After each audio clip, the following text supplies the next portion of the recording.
Hello, everyone. I am your host, Deacon Adam Roberts. Welcome to Stories That Work. Oh, go ahead. Sorry. I'm your co-host, Father Matthew. I still get that in the wrong order. No, you were good. You were good.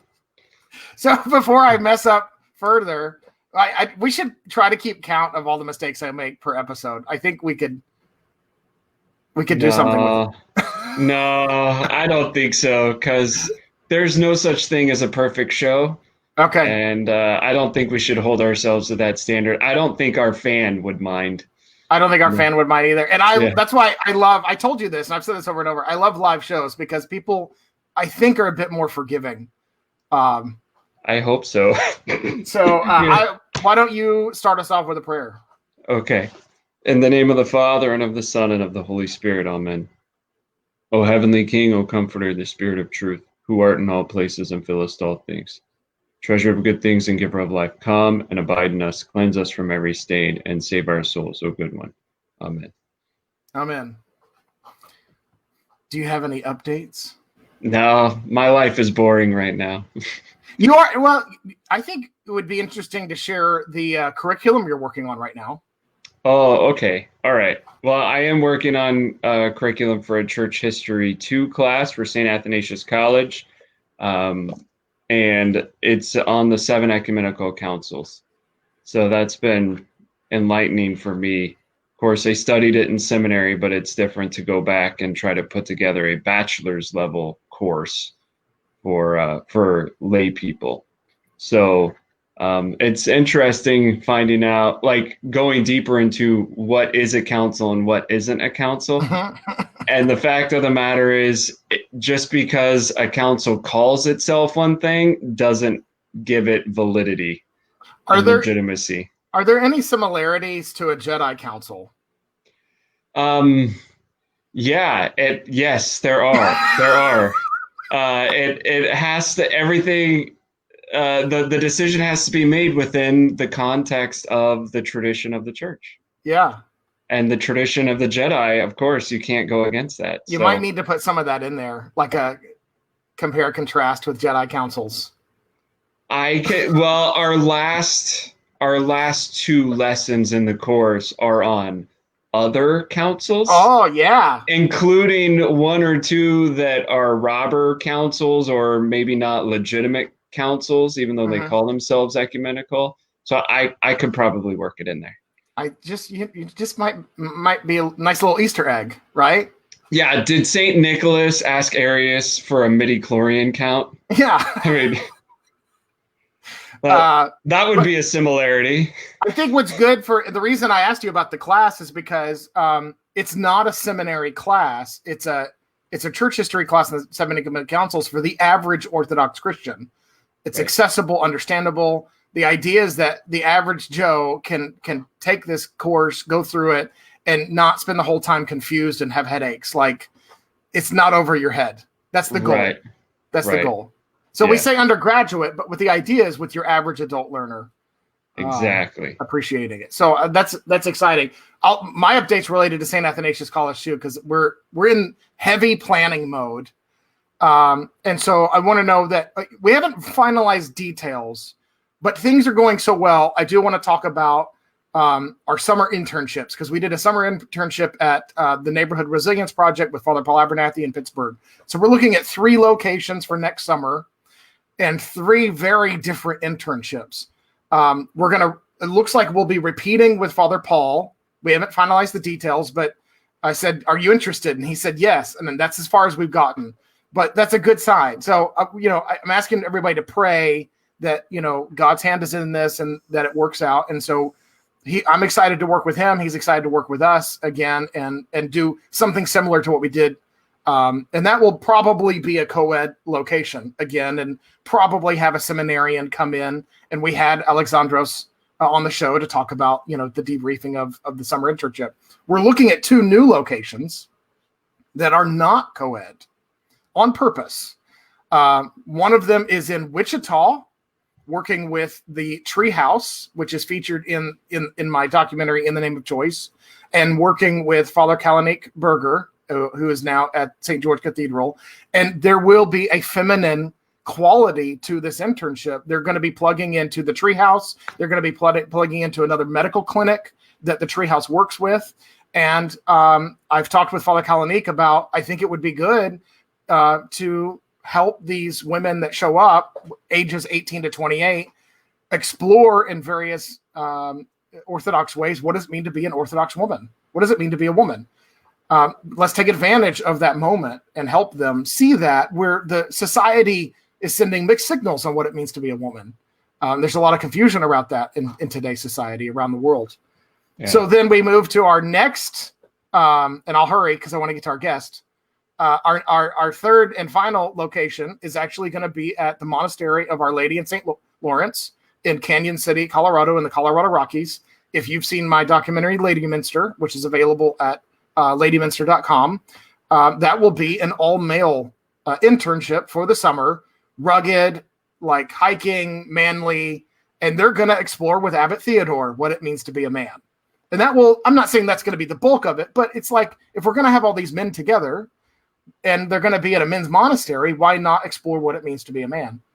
And so it just makes sense. And if you haven't been there, it's just an incredible facility. It's not really rugged indoors. Like, it's so nice.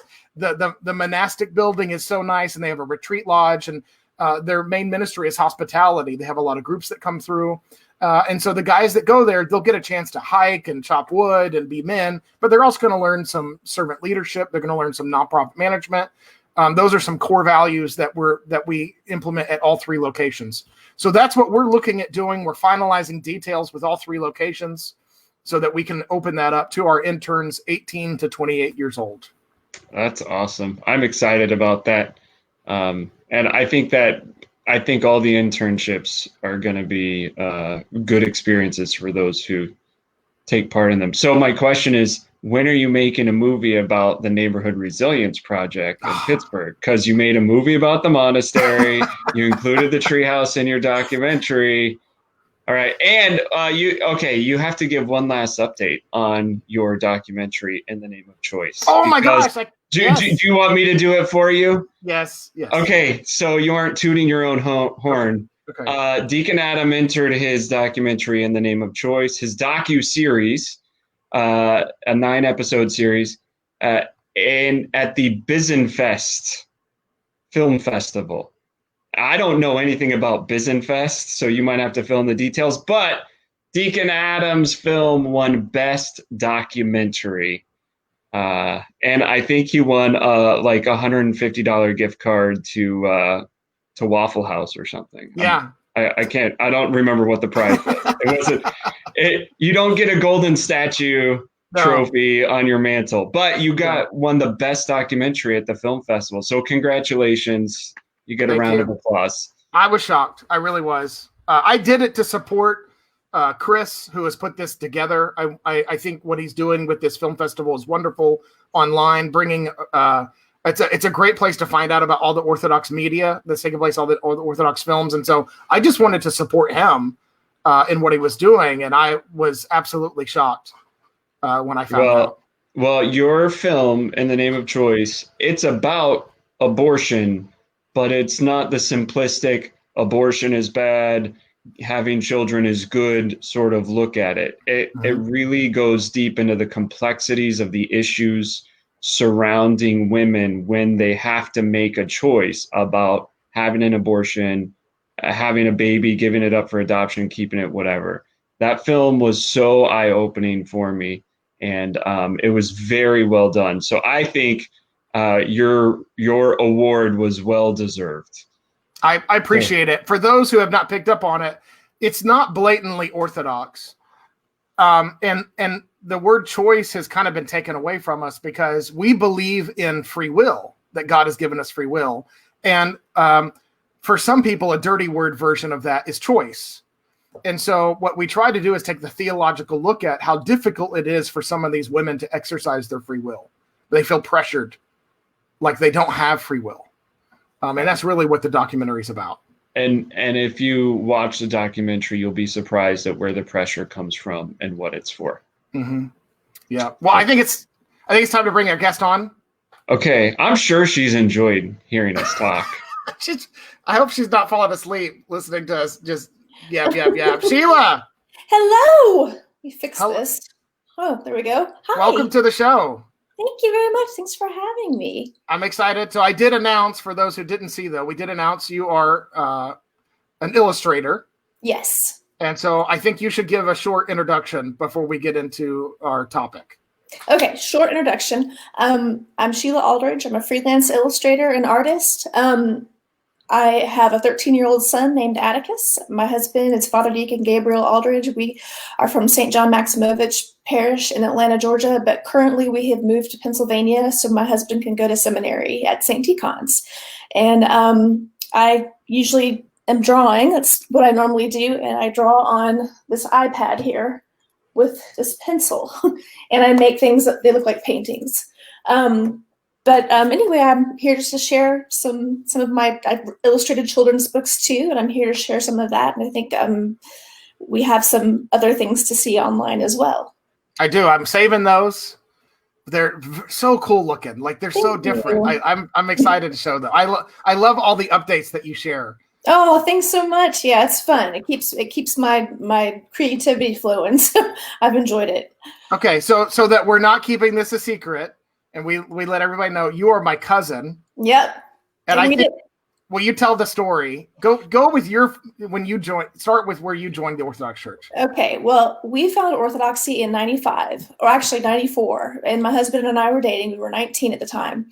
And there's a band called Luxury that my husband's band played with often. They were very close friends. In fact, there was a terrible accident with the band Luxury that we were all in, and there's a documentary about that. But anyway, two of the members of that band were Orthodox, and my husband got interested in that. Gabe got interested in that Orthodox that way. So we got married in 95 and converted about 6 months later. And then around probably within a handful of years, and I didn't know this, but my cousin here also was leaving the evangelical church and becoming Orthodox. So I did that the same year you did. Really? Wow, I didn't know that. I didn't even realize until that now. Yeah, with 95, we joined in 95. Yeah. In Atlanta too, but at a different church in Atlanta. Right, a different church in Atlanta. And then we didn't actually speak about it. My father told me that you were, but we didn't get a chance to speak about it until probably, I think, 13 or 14 years ago when I was pregnant and we were at your grandmother's birthday. And I was like, yeah, we're Orthodox too. Because I'd known that you were this whole time, but you didn't know that we were. Right. So it was really cool to find that, especially both of us coming out of an evangelical background, and, searching for something very different and very meaningful. And it's cool to have someone on your team who's also a family member. Yes. So I still remember, and I don't know what you have handy because I know you moved recently. So yes. You get a lot of forgiveness. I still remember my grandmother, your aunt, showing me the first book that you illustrated. Oh. And I still have it. You have it? Yeah. Well, mine's packed away too because I've moved. Yeah. Oh, okay. But I still own it. It's still in my possession. Awesome. Because I'm missing one of them. Oh, you are? Okay. It's called Food Fright, and it's about monsters. It's an interactive book for little kids, where like they make gross things like werewolf hair stew and dragon tails and that kind of stuff, and like there's little wheels you can turn and there's little things you can pull to make the characters pop up and down and that kind of stuff. But I don't know where it is. I couldn't find it. Okay. So so I'm curious about your timeline because at some point you've done at least one illustration of an Orthodox children's book. I don't know if you've done more than one, or I don't know the whole timeline of what you've done. Well, the timeline is it's actually, the book is more for teenagers that I illustrated. But the timeline is I did a book called The Pickle Bathtub. I'll show you the cover of it. Let's see. Can you see it? Mm-hmm. Okay, Pickle Patch Bathtub. I did this back in 2004, 2005, and it was written by a woman named Fran Kennedy. The book is about her mother who lived in Dubuque in the Dust Bowl way back in the 20s, and they were a family of 4 or 5 kids, and they all had to take a bath in a big wash wash bin. The whole family did every Saturday night. They would heat up water on the stove, and they would pour it into the little wash bin, and everyone had to take their turn. And the main character here, Donna Dill, here she is. She wanted a bathtub of her very own, and so what she and her brothers and sisters did was they answered an ad to grow cucumbers for pickling. And there was no adult that came in at the last moment. They ordered their bathtub out of a Sears and Roebuck catalog way back then, and it didn't have running water. You still had to fill it up with a kettle, but you could stretch your long legs out. And she was so thrilled about that. And I'll show you a picture of her enjoying her bathtub. And so the thing that's really nice about this story, again, I can't tell if you can see it very well or not. The thing that's nice about the story, okay, I can't figure out how to move this. That's good. That's good. That's good right there.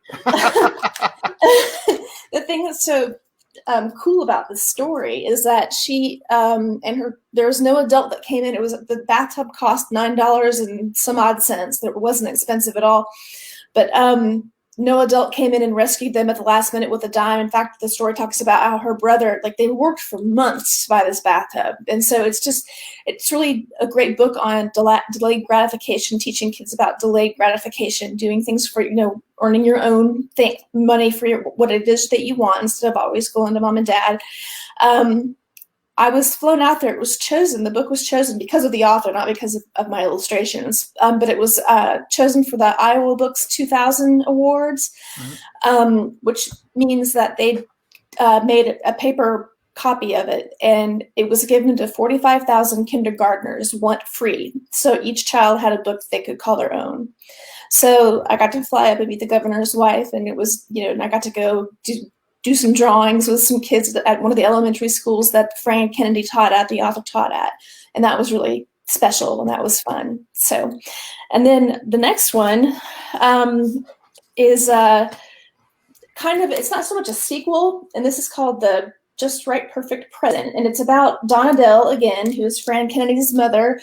And she goes into a poetry contest reading with her cousin. And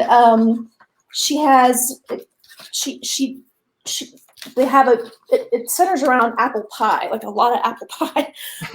That's her in an apple tree. Again, I don't know if you can see it very well. We can see mostly, yeah. Okay. Yeah. And so she goes and she decides to recite a poem, and it's The Owl and the Pussycat. And I've got my pages saved here. So this is her, where she's landing on finding the right poem, and it's got the owl and the cat coming out. Anyway, she goes and she recites. Takes her a long time, and she recites the poetry and winds up winning the apple contest. And let's see if I can find another good show. Yeah, she found it. This is when she found the book up in the attic with her sisters and her brother. And then the last page is the family all enjoying some apple pie and congratulating Donna on her winning poetry reading contest.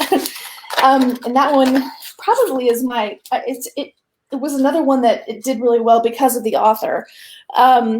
But the way that children's books work, both of my publishers that I'm showing you today, with the exception of the Orthodox book, have been absorbed into big publishing houses like and of course now I can't think of the main ones, but they big were ones. Yeah, big ones. Yeah, these were little imprint companies that hired me to do that. And the way that they found out about me in years ago, what you would do if you were an illustrator is you would buy a page in a huge, big, thick catalog looking book. And it would be a picture of an illustration that you made. And it would have your reps or your contact information on the top of it. And then people could find you. And that's what ad agencies use, editorial agencies use, or not agencies, but editorial, people work for magazines. And then they had a special one for children's books. And so that's how I got on with the children's books. Mostly what I did is just freelance illustration. But mostly it's just been editorial, lots of magazines, and then some advertising, a lot of scholastic, some pamphlets, and so can I ask you a question? I read your bio.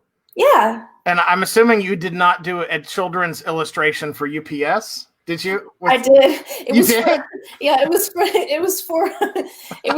for a magazine that they had internally just for UPS employees. Okay. And this is so weird. And this was a long time ago, but they wanted a picture of a cake.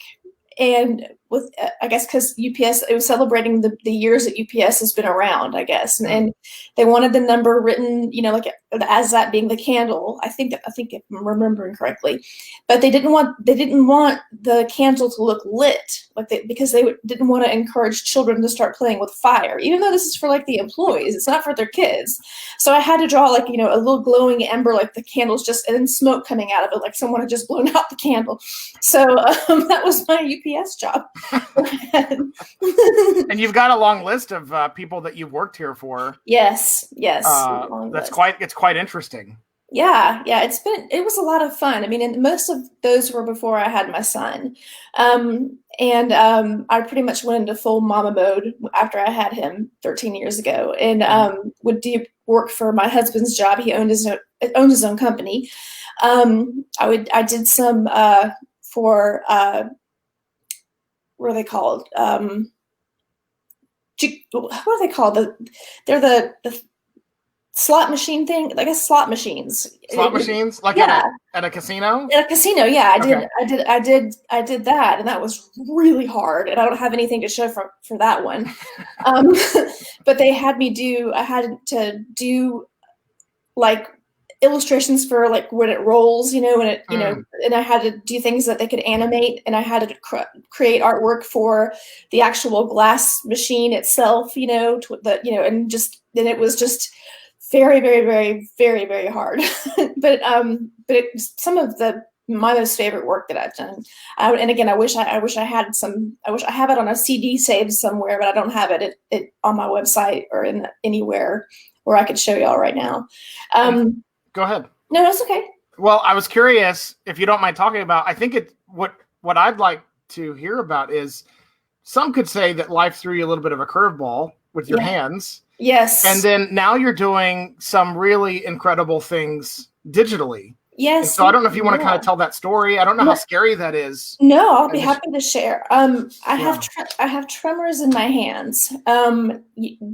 Sometimes they're not so bad. Sometimes they're okay. I've always had a tremor, but they've gotten really bad in recent years to the point that I can't paint anymore. And I can still do things digitally, and like in the program Adobe Illustrator, where you have I usually just draw with the mouse. You basically click a point, and then then you'll click another point, and you can manipulate the line to make it into a shape, so it looks very flat, like cut paper. And I was able to do that no problem, because you can't see the shakes when I do that. But I really missed painting, because that's my heart and soul. And so it wasn't until, I guess it was really just 11 months ago, that my mom bought me at Target. She bought me that iPad Pro, and I've been able to start painting in that program. And as you can see here, some of the illustrations that I've done. Yeah. These are just portraits. I've done just portraitures of people, and it's been just really relaxing and nice, and it makes me feel like I have control again. And I have a hard time doing hair because of the tremor. I can't make a straight line. I can't do straight strokes on it. But I can manipulate it with they have a smoothing tool. Like, so when I draw a line and it's kind of shaky, I can go over it with the tool a couple of times and try to continue with my lines. I don't know why I have these tremors. My mom's hands shake, but that could be due to age too. But I need to go see a neurologist about it. I don't know where the tremors come from, but I miss the smell of my oil paints, because that's what all of my children's books, with the exception of the Orthodox book that I illustrated. I do it in my traditional style with the oil paints. But as you can see from the examples of these faces here, these look, these could pass for paintings too. And it's just given me my identity back as an illustrator, which has been, missing for quite a while. But I'm just happy to be able to like I think I was telling you earlier, it's this iPad Pro here that conveniently broke on me this morning. But it's just been really good to being able to get back at it again. And I was going to tell you too, I was going to show you the book Woven. I wanted to make sure that y'all got to see that. When do you have any other questions, Adam? I don't want to jump ahead. We'll go there. I mean, I'll wait. At some point, I want to ask you probably the annoying, most common question is like, oh, what about iconography? Like, yeah, I'm sure that it almost always heads that way. And so I think it'd be interesting for you to talk about what it means to be an illustrator versus an iconographer. Well, I would love more than anything to write an icon. And I am going to look into workshops that are being held. I don't know if we can afford for me to fly to any of them or anything like that, but I'd like to do it in the traditional style with egg tempura, and where you mix egg with the pigment and you write your icon. The problem now is, again, my tremors make it hard for me to, you have to be very precise with the icons. Like I think Father Matthew was saying, if you just get a hair off with like one side of the mouth, it can change the mood of the entire icon from, angry Theotokos as opposed to, serene Theotokos. So by practicing on the iPad, I feel like I'm kind of building a little bit of resistance back up again, like some strength back up in my wrists, and it's through my whole arms that I have these tremors. But especially for my son, who's his name is Atticus, and Atticus is a saint from the 3rd century, and there are no icons of Saint Atticus that I have come across. So that's my main thing, is I would love to write an icon of Saint Atticus for him. His middle name is Gabriel, and my husband's name is Gabe. So technically, my husband has Gabriel as his patron saint, but I named him Atticus because he was a saint as well. I have a good friend in Atlanta who does iconography, and she does gorgeous work. Her name is Elena Myers, and she told me that she would teach me how to do it. She does everything in her barn, like in the backyard. She had like there's a shed back there or a barn, but I didn't get a chance to do that before we moved, so it would happen very quickly. But yes, I do occasionally get asked about icons, writing an icon. And I know that I would love it. I think there's a practice to it. I mean, there's the prayerfulness in being mindful and being prayerful the entire time you're painting it, and then there's working with gold leaf, which is probably pretty difficult. But I would just love it. Would love to do some icons. I don't know. I hope this is a compliment, but I see in your digital style some similarity to Father Seraphim Aldea. Yeah. I don't know if you've looked at his work or if you know what I'm talking about. Mm-mm. I'll have to share it because he's not traditional at all. Yeah. Yeah. But it's for those who have seen his work, and I'll try to find a link and share it so you can see it. There's a similarity there, and I think it would be interesting for you to take a look at his work. Oh, I'd love it. Yeah, absolutely. And it's just quite different. Well, I'm so inspired by icons just creatively and artistically anyway. I love the way that I love ones that have the stars in them. And I love seeing the cherubim, the way that they handle, and the seraphim, and the way they handle the 6 wings, and just how some of them, just the design of the illustration, the design of the objects, the way they look in the composition of the icon. It's just, I could fall into them. I love them so much. So, I try to work little details into my work, especially the digital work. That's Vector, which is the Adobe Illustrator, which looks like cut paper. It's easier for me to do, add those tiny details in there. But yeah, to answer your question, I do get asked occasionally, and it's something I aspire to do at some point. But right now you aren't able to do the icons at the moment. you haven't, and you also haven't learned how. It's also Yes. like there's a way to do it. You don't Yes. just say, I'm an artist, so here's my Yeah. icon. Well, some So people do, but I would like to do it. Okay. some people do, but that's not the preferred way in the Right. Orthodox Church, right? Right. And so can you talk about what it means to you to illustrate books, Orthodox books, especially Okay. children's books? Yes. Well, I don't have any children's picture books like I had here. Okay. I've done, I illustrated for this book right here, which is for teens, and it's called Okay. Woven. And it was written by Edna King and Zoe Pappas. And it's essentially it's a book that's about for teenage girls who are Orthodox and how to, work their way through the teenage years, and and it deals with emotional regulation, like if they're upset or panicked, tells you how to, I guess, guided breathing. So it's like a self-help book. It's like, yeah, Okay. it's like a journal. There's activities in here. Like there's a vector image that I illustrated.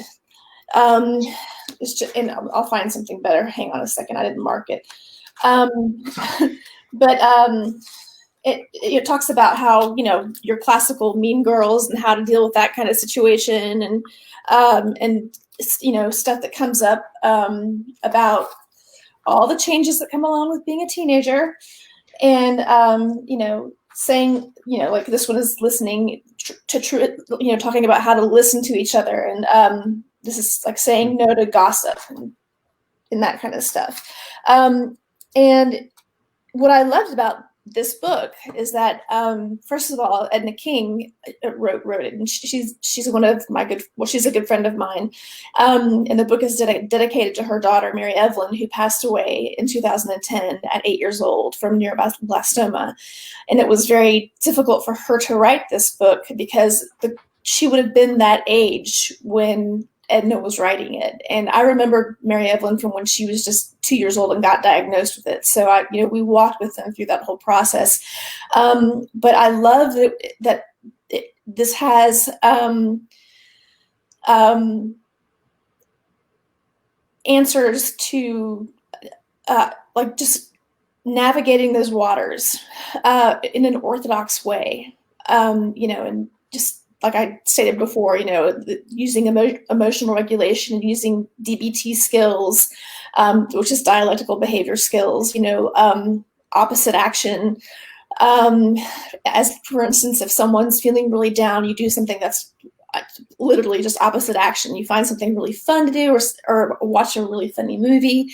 Oddly enough, I was told one time that if you watch a horror movie, if you're feeling depressed, that will shake you out of it because of the sudden scares and that kind of stuff. But that wasn't covered in Woven. That's just my side story. But I would love to illustrate some Orthodox children's books. And I haven't seen a lot of Orthodox children's picture books where I've really connected to the illustrations.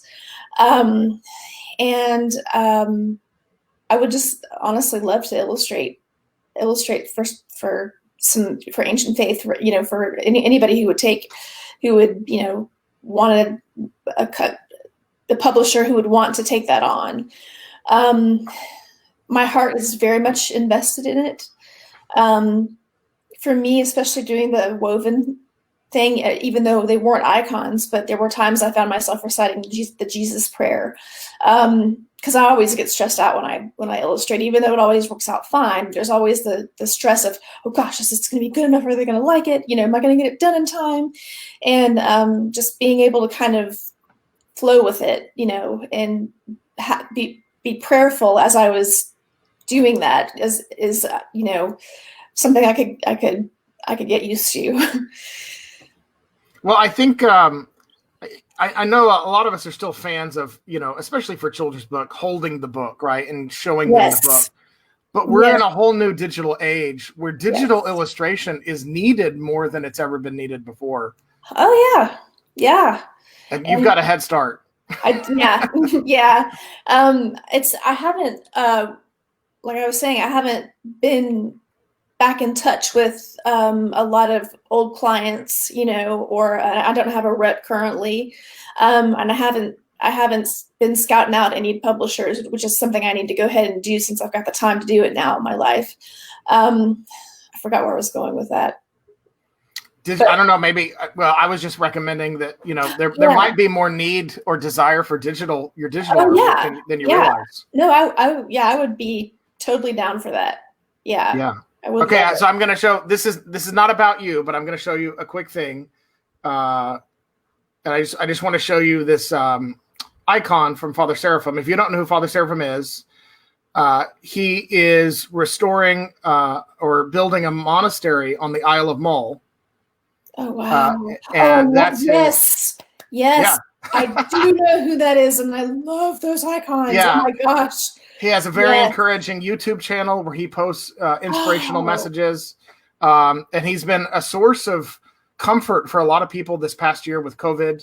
Oh, that's great. And had some good things to say. So, but his iconography is different. It's I love the style. Yeah, it's very interesting. So I thought you'd appreciate seeing that. Absolutely, and like I said, I have seen it. I just didn't know who had done it, but I love it.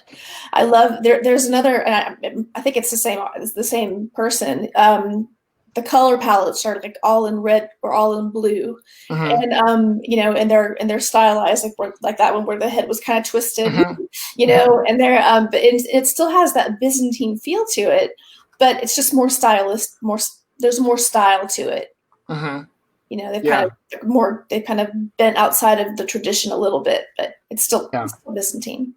Well, we've covered the highlights. What do you want to close on? I don't know if you want to share anything, or is there a story that you want to tell about your illustration, or how do you want to close this out today? I guess just to say I'm anxious to get back into the field again, and I would love to do this. Especially since we're up here at seminary, I'm ready to walk, involve God more in the process. And I would love to do Orthodox, anything, Christmas cards, ornaments, publishing, and then eventually writing the icons. So I'm hopeful, and I just feel very blessed that we're where we are and with what God's allowed me to do with my gifts. And, I'm grateful that you guys asked me on the show today. Thank you very much. Well, thank you. I'll be curious to see where that goes, because with printing technology, to print some of the stuff you're doing would look fantastic. Oh, thank you. Yeah, actually, that's very true. You can even do it from your home printer. Yeah. If you use our archival paper, you can get some, almost, high quality prints off of your own printers. I would recommend Epson printers. Okay. But anyway, so yeah. Well, here's my last thing. Okay, so I didn't know what this meant at first because I'm not an artist, but I started noticing you would say prompt, and then there would be a word, and then you would share the illustration. Yes. Okay, so well, explain what that is, and I want to know what today's prompt is. Oh, the prompt. Where do you get these? Where do they come? Yeah, I don't know anything about this. Okay, well, if you're talking about the ones on my website, I was doing. I can't believe I forgot what it's called. Inktober, where people. It originally started out being where it had to be ink only, but they would give you a prompt each day of October. Like October 1st would be a pumpkin, October 2nd could be a skeleton, October 3rd could be a broom. And so that's where those prompts came from. And for me, I didn't participate in that this year. And as far as what my prompts are now for what I picked to do, sometimes I'll do just woman's face underlit, or 3/4 view woman's face, and then I'll distort their features from what the actual picture looks like. And throw some flowers in there, or make the background kind of crazy. So yeah, there's your first customer. I'm just kidding. Someone heard, they've already called. Bring them on. I'm totally ready. I'm so on board. Well, thank you for sharing everything, and I'm excited to see your work online. And thank you for persevering through the tremors. I think that's a powerful story. We have a comment from Mary. I want you to see this. Great story about facing a life challenge and making transition to continue one's life work. Oh, thank you, Mary. So, and then we also have one from Karen saying something similar. Great to hear the story. The gift of illustration is awesome. Still working with stick figures. Well, if it makes her feel any better, I can't draw a stick figure either. Okay. So, but this is good. Like I said, I called it a curveball. That's one of the more common, metaphors. But how do we keep going when God's given us a gift? Absolutely, especially when it goes away. It's very, very frightening. And I'll just say this before closing: there was from the time my son was 2 up until, like I was saying, a year ago, I was really creatively blocked as well, except for doing those prompts on my website when I was doing Inktober, and very despondent over losing my hands. And so, I think it's one of those things where, a door shuts and God opens another window, and there are ways around it if you're really determined enough to kind of really stay with it and persevere. So thankfully I found a tool that's kind to me that really helps a lot. So thankfully. All right. Yeah. Well, thanks for coming on today, Father Matthew. Absolutely. Thanks for being my co-host. And we'll be back next week, and then we'll take a break for Thanksgiving. We're not doing a Thanksgiving show. So hopefully everybody enjoys their own Thanksgiving. I know they're going to be really sad, but that's okay. We'll be back after that. So we'll see you all next week. God bless. All right. Thank you.